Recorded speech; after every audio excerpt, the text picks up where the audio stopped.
Hey everyone, welcome to UXCamp, and the first studio on today is Louisa Kwan. Today she's going to be talking about, can you design when you're feeling drained? So give her a warm round of applause. Thank you, everyone, for supporting. Means a lot, especially for, I feel like I've got the least experience in the room, so therefore I'm drawing on all of everyone's here's expertise. So really looking forward to it. Yeah, so the question I've got in both screens everywhere is, can you design when you're feeling drained? So this is my little rendition of that melting emoji where you're just kind of like, whoa, everything's just, I feel so thinned out, I'm drowning, I don't know. Panda, you know, like your eye bags. Anyway, so whatever drained feels to you.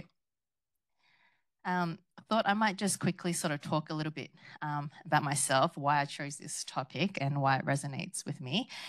So I am, you know, I've got my own little family of 4, married. I've got 2 little children. One is 4 and one is 6. So, you know, the little one goes to kinder, the older one has started primary school. There's a lot of things going around in our family dynamics this year. My husband and I work hybrid, you know, so I'm mainly working from home, but he also working from home in the family business. So, and I work as a communications designer at Alannah Madeline Foundation. So, you know, I work in a cause that's really close to my heart because it's talking about children that has gone through trauma and violence. Yeah, and so of course with family dynamics, it's connected to our home life. So, you know, when we think about home, you know, ideally it's something that would really support, you know, the needs of whoever is inhabiting that home. And, you know, you think it's one that, you know, yes, just because you live there, you know, everything is put in the right place. Everything, you know, there's systems and everyone understands how to use those systems and everything is functionally beautifully. However, just sharing this little photo of a little bit of my reality sometimes, not all the time. But this is, so that's the entrance to our house. Sorry, I keep pointing to this one. It's the entrance to our house, and this is a corridor. So, you know, there's a lot of things happening here, as you can see. And, you know, a lot of things get dumped on the side. You know, kids come back, school bags go down. Everyone walks to either, you know, the kitchen or the living room, which is at the end of this hallway. And you know, my husband and I are also part of a lot of community building activities. So we have lots of like stationery and lots of little like games and sport material. So, you know, that sometimes gets dumped on the side and it's kind of like to sort. You know, here's our visual to-do list. So, you know, and the funny thing is right next to that door is our home office. So, you know, think about, you know, waking up, dropping off the kids at school, you know, going to make your coffee in the kitchen, and then you're walking through this to start work. And by the time I sit down, I have already, you know, mentally told myself, I got to pack that away. I got to do this, and then work. So, you know, I'm just thinking about how this really, you know, affects our creative flow. And this is the main, you know, I guess subject for today. Yes. So, yes, according to the Mentally Healthy Survey in 2024, over 70% of creative professionals reported burnout in the past year. So I'm just trying to think out of this 70%. Like when I drew this, I was like, wow, okay, that's a lot of people. And then, you know, potentially those 2 little ones that's sitting on the side, there's, you know, might be on the verge of feeling that way as well. So I'm thinking just, you know, everyone has, you know, has their own, you know, home. They're experiencing their home life maybe very differently, but how, you know, does that home life drain that same energy we rely on for our creative flow? So just want to ask, who here has ever felt their creativity fade by the time they sit down to design? Sometimes? Yeah, okay, wow, all right.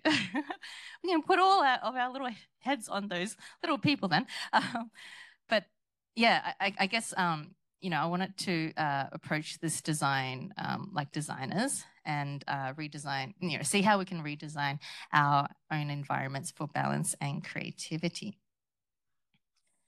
So let's think about, so yes, this is not me. I don't want to be the one talking the whole time because, you know, this is a problem. Obviously, I am trying to think about a little bit more. So I want to now invite us all to think about the UX of our own energy. I know we're each given a little pack with paper and pen, so feel free to bring that out and use it, or you can use just your notepad on or notepad app on your mobile. I'd like to make it a little bit interactive, just so that if there's any, you know, obviously there was some hands up, if there's any facet in your life that, you know, you would really like to have that time outside of work or family or, yeah, to really think about this. This is a really good time. Hopefully I can give you this time in this very short amount of time. Wanted to think about these two questions. So one is what drains you and what restores you. So, you know, on this side, you know, think about what are the top 3 things that drain your creative energy day to day. So take some time to think about what that really, you know, feels like. Well, what does even feeling drained feel like to you? And what are the 3 things that you associate with that, you know, that may be causing that drain? Then also, what are 3 things that help you feel rested or inspired? And I might just give a minute or so for us to jot those thoughts down for ourselves.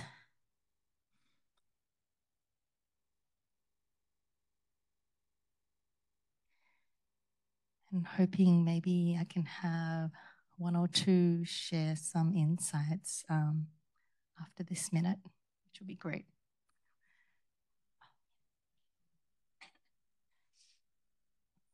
And sorry if I'm coughing from time to time. I think I'm like the living example of the drained one. I had a throat infection last week, so very conveniently, I was like, thank you. So on the end, yeah, on the mend right now. So yeah, happy about that. But yeah, definitely showing that, you know, how this also impacts my creative work in the past week. Please feel free to take a seat. Yes, if anyone is ready, would like to share. Okay, great. As I started thinking about this, I thought there's some that belong in both. So what restores me? Well, yeah, obviously time with my kids. And what drains me? Sometimes my time with my kids. And sleep obviously restores me, but I have a lot of trouble getting to sleep. So sometimes I feel very drained with that. But there are a couple of things, and obviously my dog, Neo, taking him for a walk and his cuddles and, you know, walking in the door, just to be greeted like that every day, that is just a magnificent thing. And yeah, a few other things, but those are some of the standout ones for me. And as you saw, camping. I don't mind camping, but I don't get to do that very often. Thank you. I just want to call out that sometimes I'm not aware of I'm actually at the end of burnout until I actually like in the motion of like being really angry with my family. So my husband's like, "Are you okay?" I'm like, "I'm okay. I'm fine." So that's one problem. Yeah.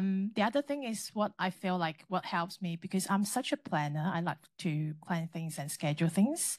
So if I can at least accomplish one thing in a day, could be anything at work, could be small, big, or something at like for life, like plan, I don't know, grocery for the week or something. If I can accomplish one thing at a day, then I'll feel really, really happy. If I won't be able to complete anything because there's a lot of urgent things or things that jump in that I have to pivot my priority, I'll feel really, really drained for the end of the day, and I feel like I've not accomplished anything. It's such a waste of a day, and feel really bad about it for the end of the day. Yeah, that's me. Yes. Oh, so relatable, a lot of these things. You get along so well with my partner because she loves a plan, and I sometimes love a day where I don't have any plans, where it's just a me day and I'm just going to land. And surprisingly, just recently, you know, slowly, we've been together 5 years now, and she's going, I actually don't mind this. You know, after we did our 10K run, she said, the next day I am not doing anything. I am eating chocolate bullets. I am ordering lunch in bed. So yeah, sometimes I think, you know, we can. It's okay to not feel guilty about having a me day and a bit of a hedonistic sort of day and doing nothing. So yeah.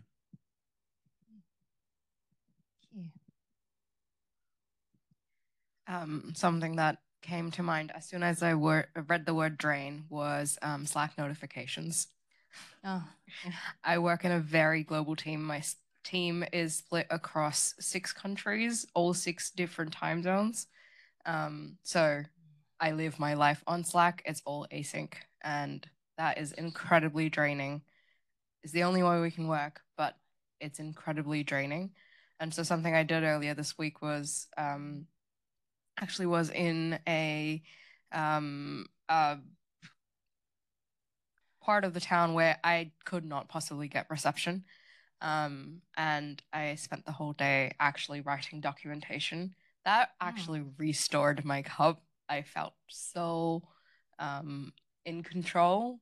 And there was nobody, like, there weren't 100, well, the Slack notifications were still there for me to respond to, but nothing was coming my way to distract me as I was working. So I think distractions and being distraction free for me is a big one at the moment.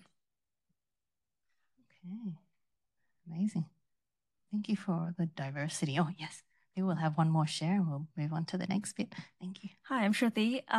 So I'm in the middle of job hunting right now, which is very draining. Just, redoing your resume, redoing your portfolio.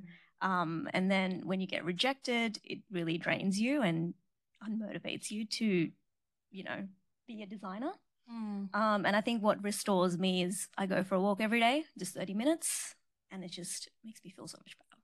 Just being in nature, I see all the dogs running around, people, walking and having conversations with them. Like that just makes me a little bit more excited to do the work I do. Amazing. Thank you for sharing. Thank you for being so honest as well. Especially like we've all just met each other today, and even for me just to sit here and even show that photo to you, I was like, oh my gosh. But I think it really helps, even like within us. I don't know if anyone sort of struggled to write down any of the 3 things of either question, but I think when we hear of other people's experience, it might jolt or trigger a few, in your memory or in your own feeling, what you didn't think of beforehand. So just looking at time. So I think what I'm learning in UX is like we map the user journeys and we identify pain points. So let's do the same for our own experience at home. So here, imagining our home life as a user experience ecosystem, or like the home as a UX system. Here, feel free to sort of, from what you are feeling in, writing down those 3 points for each, you can sort of follow through and sort of write on your piece of paper, this journey yourself in relation to you. Otherwise, you can continue listening to me. I mean, I guess you'll have to half listening to me as well since I'm talking. So yeah, feel free to use this time however you like. But yes, so first step, the users. We want to think about like who are the users of your home? Is it, yes, ourselves, obviously, but then, are we living with family, housemates, kids, pets? So, and also not just those that live, but who actually like visits as well. You might have your friends, your neighbors, grandparents, anybody. So it would be really good to sort of like note down in our heads or on our notepads who are the users. And then, excuse me, to think about their needs. So obviously, if it's just yourself, your own needs, but then we want to think about, the needs of everyone else there. But also the needs as like a collective if you are living with others. So, for example, my own needs, I've got my own needs, but then my kids got their needs, my husband got their needs, but then we have, like family values that we want to sort of nurture as well. So these needs can be like, rest, focus, connection, creativity. I know for me, I I love to socialize, and I'm very happy to like host gatherings in my house, but I always need that downtime after. My husband, he can continue meeting people, and he's happy for people to stay at our house up to 10 p.m. But then thankfully our house is a 2-story, so I would go upstairs. I'm like, good night, everyone. Thank you for coming. But my husband will continue, with the chatter, and he's happy to do that, which is I'm like, yes. But I'll sort of go up and have my sort of rest and recoup, and usually with the kids, putting them to bedtime and so forth.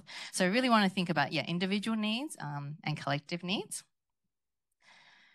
And then, yes, it goes towards, looking at pain points. So what are these pain points that you find yourself hitting within the home space?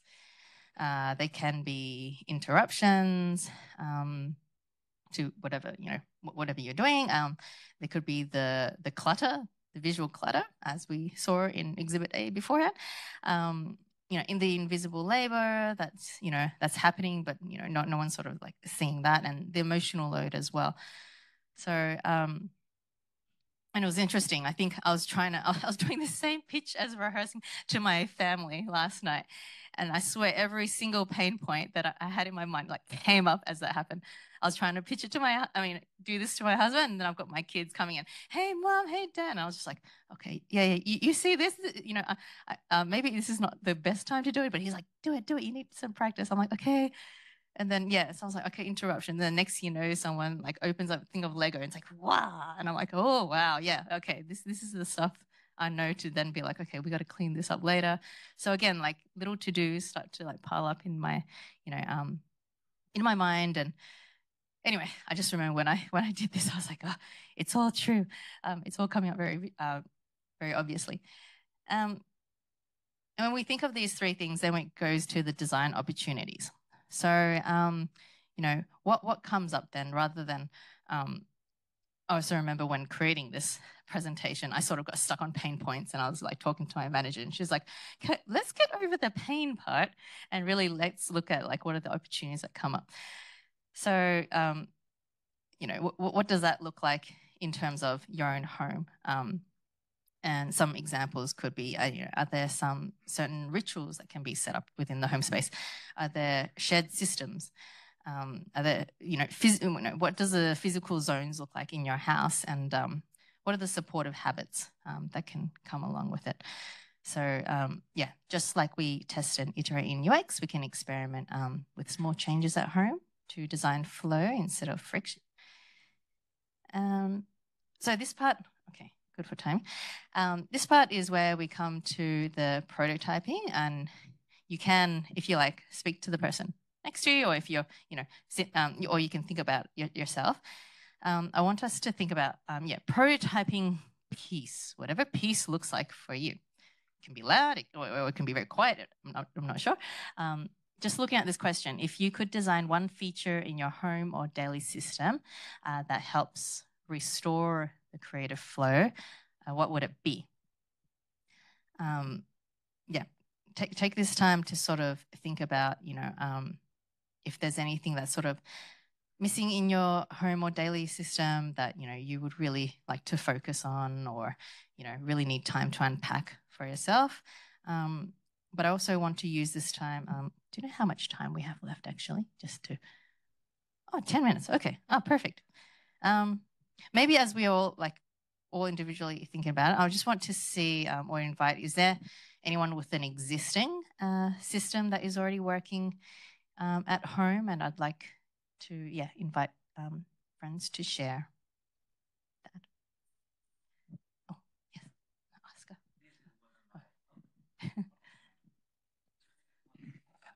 This, I actually didn't design it. It just happened by chance. So my wife got a dog for my kids. So having a dog, if you are not allergic or you have the chance or whatever, it's a little being that needs care and walks and whatnot. And it will force you to go out and walk your dog. And if you have a park nearby, you might talk to someone who has another dog. And also you can, you have to wait until the dog does the doggy thing. So you gotta be there a minimum of whatever it takes. and it's just a space outside. And the dog really doesn't care if it rains or not. If it's bad weather, you have to take your dog out. So that's like a hack then you can use if, if it's available or if you can, even if happens to be dump on you because you work at home. And yeah, so that will be my tip. Is it to get a dog? Or yes, okay, definitely. Yeah, there's so many good things about having a dog. Like, they keep you accountable. So when you are struggling with the job market and you're struggling to get up, I have a 25-kilo border collie that lays on top of me asking for kisses. But it's a beautiful thing. But then one of the things that happens is at this time of year, like, he's molting like crazy. So there is hair everywhere. So I need a design system that could vacuum my bed every day. I can get the little robos sort of stuff, or some nice little vacuum cleaner around the Neo glitter that covers the floor. But I'd love to have a system where, his fur could just disappear. I don't know how I will do that, but no, he adds so much. So there's a balance.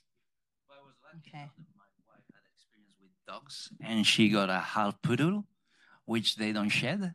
So just little tip. If it's a crossbreed half poodle, they don't shed, so that saves you a little bit of time here and there. I know. For me, I think it's like more of like a simple ritual. So I've started waking up really early in the morning, like around 5:15 in the morning, and then I just make my cup of chai. So like I'm sort of like working on my own product. I feel like this early morning hours where it's actually very quiet outside and inside. So that 5:15 to like 9 in the morning before my work actually start, I feel like it's where I'm like really energized and I can actually, be at peace. So in a way, I think that's like my prototype to peace experience. Yeah. Okay. Good question. Have you always been a morning person? So I mean, I've not been that early. So I used to like previously, I think I used to wake up around like 7 in the morning. Okay. So now I've sort of shifted to waking up like extremely early, like 5:15, which also means I go to bed early, which I think it generally is overall it's good, I guess. But yeah, so that small shift I think makes a big difference because 5:15 to 7, I think that's where like pretty much the whole, I mean, not everyone, at least half the world is sleeping. So yeah, I think it just makes it like the extra quiet just generally helps you focus more and like be at peace for me. Yeah. Beautiful. Okay. Yes. I do think if I have to design a prototype, I would do a design process, create a flow for cleaning, cooking, and some piece of exercising in my life, daily life. So this is something I would really look forward to because it consumes so much time off my day. I love working, I love designing, I like all other things, all other aspects related to user experience design, what we do in our job roles. But I hate cooking, I hate cleaning, and everything else. So that's something I would like to create and work on as a prototype. Yeah. I didn't find a solution yet. So yeah, that's a question. Help, please. Yes. I also wonder, this is not actually what I had thought, but as people, as everyone is sharing, I'm just thinking, how that whole concept of like, if we were to think about the strengths or what is working in our home, and what if we sort of like highlight that with all the other, like would the pain points like fizzle away in the background, yeah, I think, like for example, if I think specifically, I'm thinking like cooking, cleaning, those are sort of like my strengths, but obviously has to happen. I'm just wondering whether, when I'm looking at that corridor, do I just sort of accept that this is the part of my life that's going to happen for a while until the kids grow up, or everyone sort of, starts to take, I don't know, how do we say, our life evolves into, whatever stages. We don't need so much stuff, that same stuff anymore, and sort of accept that. So rather than being like, okay, we just need a very empty corridor, do we, I don't know, put a nice affirmation at the back on the wall to be like, this too shall pass, or something like, I think it's, interesting to think about that as well. Beautiful. So I don't know if you've got a garage. Do you have a garage? Oh, Is that full as well? It's a garage, yeah. So I'm thinking some shelves designed in a Kanban board sort of way. So those boxes can come in as a to-do, doing, done, you know, sort of thing. Or maybe once they're done, they get put away. But or if it needs to stay in the corridor, even those shelves, but maybe something covers it so that it's not taking that, you know, draining on you as you're about to start work. Because that is you're using so many resources before you've even walked into your office. It's like distractions. It's like getting the Slack notifications. It takes so much neural energy, and we're actually burning a lot of blood sugar, and you haven't even started work yet. Cover it up. It doesn't exist until the blanket goes away. But yeah, maybe a separate section or something. But yeah, turn it into a to-do, doing, or something like that. I don't know. Yeah, how to sort the mess. Wonderful. Maybe I'll have two more, and then we'll okay. So like I'm also job hunting as well, but I feel like I have been trying different systems for myself every day. But when I choose a system, for example, like I've been to the Canva offices and they have like pods and different chair seating places. So I've tried that at my house and I kind of been stagnant. Like after a while, I'm just stuck in that, and then I have to build a new system. And like for me, I'm an introvert. I really get drained by other people. So I know I can't work in places where there are people, but my next step is actually now to sit in libraries and stuff where there are people, because I'm finding that being by myself is making me stagnant. So I feel like it's like an evolving system that keeps changing. Yeah. Yep. Yeah. Oh, that testing. Awesome. And then yeah, just following what he said about mental load and like overload cognition and all of that. If you can find ways to automate anything, then you don't have to think about beforehand. Then it's kind of like he said, draining your sugar and all of that. There are plenty of examples, and we all have heard about successful people wearing the same, not the same clothes, but the same clothes every day. Having like 20 t-shirts, the same color, and and we don't have to it's kind of like a little bit depending on your personality and your taste, you know, but they basically try to eliminate as many pain points or points of friction before they actually have to get out of the door, let's say. Yes, beautiful. Thank you. Thank you everyone for also sharing all of your experiences. I think I have to slowly wrap up. Yeah, 1 minute. Oh gosh, it's like the pitch. So I think we sort of see that UX isn't just about the products, but trying to build this mindset for shaping human experience, including our own. So I guess a little takeaway, I know there wasn't going to be a solution that's like fix all for everyone, but even just starting to think maybe what's one small experiment you'll try this week to design for your own well-being and creativity. And yeah, let's design a life that supports the designer in us. Ta-da! Thank you, everyone.